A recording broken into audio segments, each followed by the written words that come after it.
ఒక రోజు నేను నైట్ జర్నీ చేసి కిరాయిల్లో వస్తుంటే మనోడు కనిపించాడు. మనోడిని గమనించాను. ఏదైనా వెనకాల వెహికల్ వస్తుంటే ధైర్యంగా వెళ్తున్నాడు. నేను వెళ్ళే దారిలో మనోడు లైట్ వేసుకుని వెళ్తున్నాడు పాపం.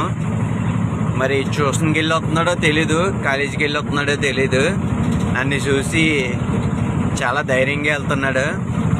నేను ఒకటే చెప్పాను, తమ్ముడు కొంచెం జాయికి వెళ్ళు, నేను వెనకాల వస్తానులే, లైట్ వేసుకుంటానని. సిటీ నుంచి వెళ్ళాలంటే మా ఊరికి 4 కిలోమీటర్లు.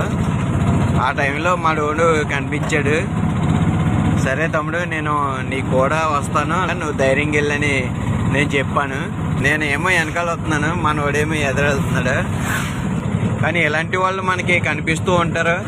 మనం నైట్ జర్నీ చేసేటప్పుడు మీరు ఇలాంటి వారికి కొంచెం తోడుగా ఉండి వాళ్ళకి ధైర్యంగా ఉంటారని నేను కోరుకుంటున్నాను. ఈ సోషల్ మీడియా ద్వారా మీకు నేను తెలియజేయాలనుకుంటున్నాను. మన ఊరు వచ్చింది, మన ఊరు లైట్ ఆపేయాడు. Okay bro, bye. అలా జరిగిందన్నమాట. మీరేమంటారు?